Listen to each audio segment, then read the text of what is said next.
It's good to see you again.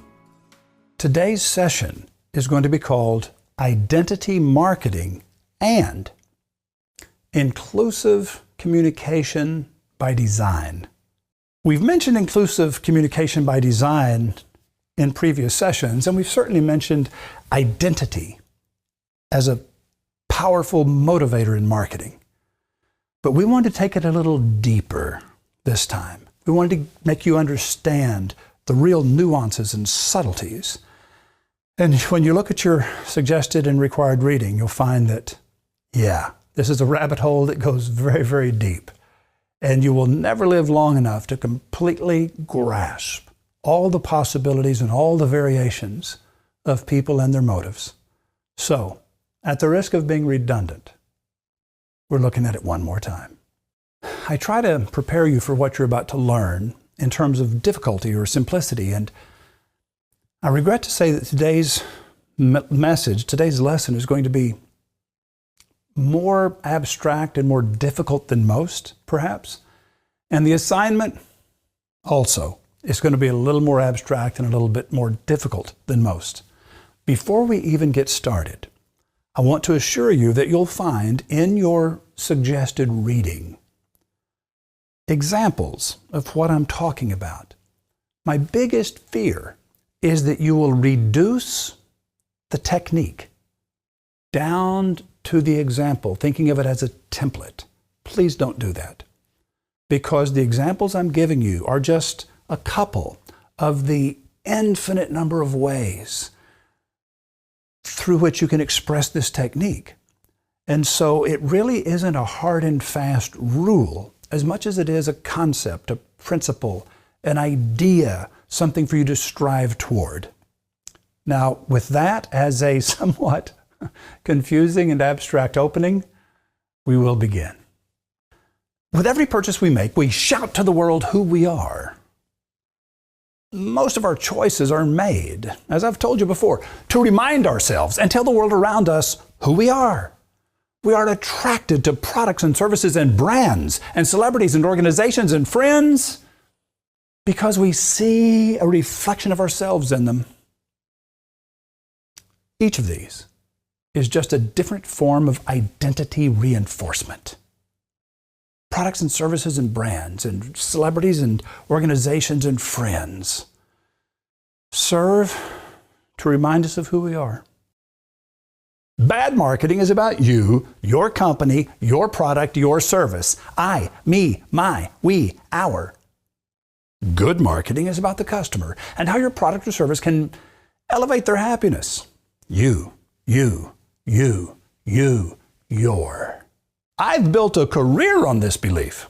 Simon Sinek says the same thing but differently. 4 minutes into his famous TEDx talk in Puget Sound, Simon says, "Here's how Apple actually communicates." Quote, "Everything we do, we believe in challenging the status quo. We believe in thinking differently." At 5.5 minutes, he says, "People don't buy what you do, they buy why you do it. The goal is not to do business with everybody who needs what you have. The goal is to do business with people who believe what you believe." At 7.5 minutes, "The goal is not just to sell people who need what you have. The goal is to sell people who believe what you believe. The goal is not just to hire people who need a job. It's to hire people who believe what you believe." I always say this, if you hire people just because they can do a job, they'll work for your money. But if they believe what you believe, they'll work for you with blood and sweat and tears. As Simon approaches the 11-minute mark, he says, "People don't buy what you do, they buy why you do it. If you talk about what you believe, you will attract those who believe what you believe." At 13 minutes, "People don't buy what you do, they buy why you do it, and what you do simply proves what you believe. In fact, people will do the things that prove what they believe." And then at 15.5 minutes into this groundbreaking TEDx presentation in Puget Sound, Simon Sinek starts talking about Martin Luther King. He says, he didn't go around telling people what they needed to change in America. He went around and told people what he believed. I believe, I believe, I believe, he told people. And people who believed what he believed took his cause and they made it their own. And they told people. And some of those people created structures to get the word out to even more people. And lo and behold, 250,000 people showed up on the right day at the right time to hear him speak. How many of them showed up for him? 0, says Simon Sinek. They showed up for themselves. It's what they believed about America that got them to travel in a bus for 8 hours to stand in the sun in Washington in the middle of August. Most people call that the start with why talk. But Simon never did. In fact, he called it the golden circle. He says that about 2 minutes in. He did use the word why 28 times in that talk, but he used the word believe 32 times, 28 of which were his most high impact statements. You gain the power of persuasion when you learn to see through the eyes of others. Seeing through their eyes allows you to talk to them about what they already care about, instead of lecturing them on what they ought to care about. It sounds easy, but it's not. To see through the eyes of others, you have to open your mind to the fact that the only hard choices in life are when you must choose between two good things. You will agree, I'm sure, that justice and mercy are both good things. But when they come into conflict, which way do you lean? How about freedom and responsibility? As one increases, the other decreases. Which one do you value a little more than the other? Honesty and loyalty. Those come into conflict almost daily.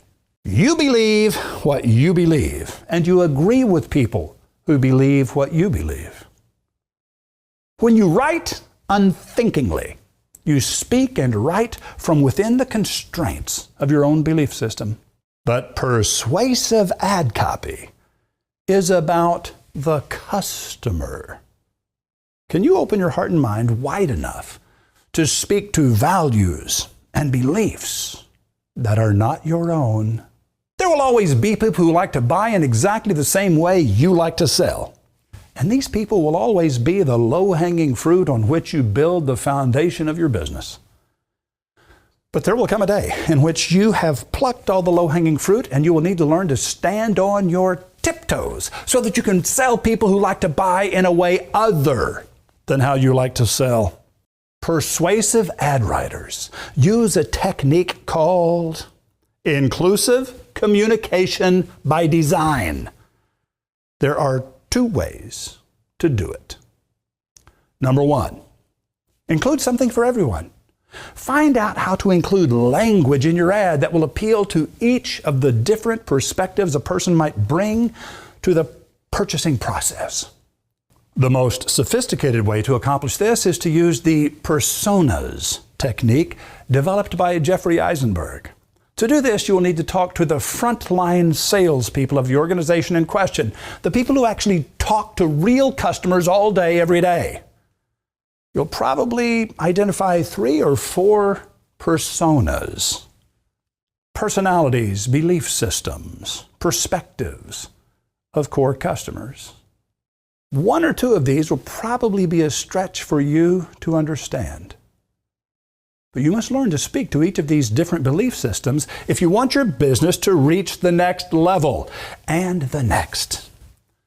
The downside of this technique is that it tends to require longer ad copy.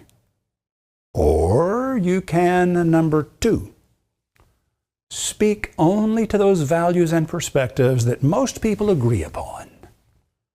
The downside of this is that these ads will often be less persuasive because they tend to be less specific.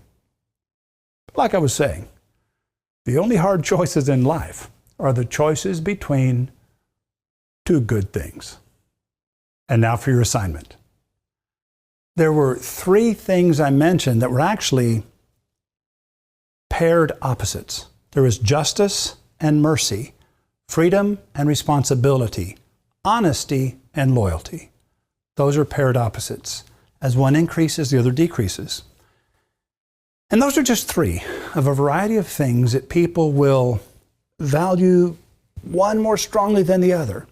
And this causes people to have distinctly different outlooks about life.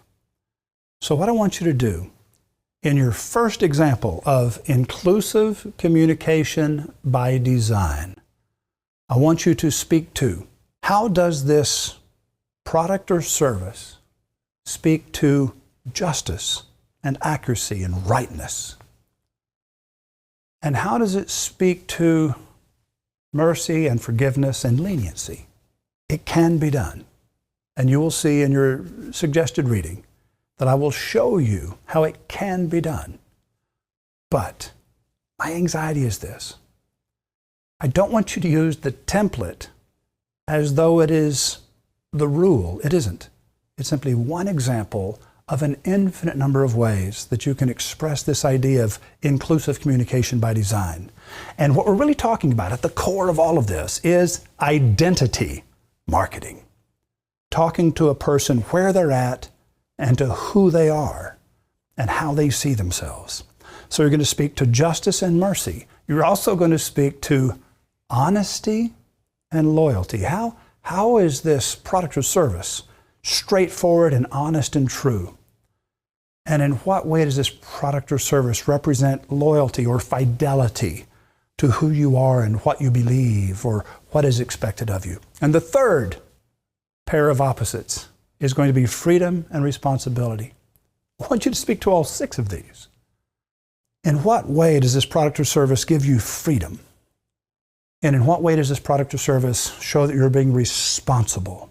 Responsible to who and for what? I don't know. That's up for you to decide. And so in your first ad, I'm going to give you a very generous 250 words to express that. In your second ad, you're going to use the second technique. What do they all share? What do they all have in common? Instead of speaking to them differently in the ways that they are different from each other, how can you speak to the shared values that they all seem to believe in?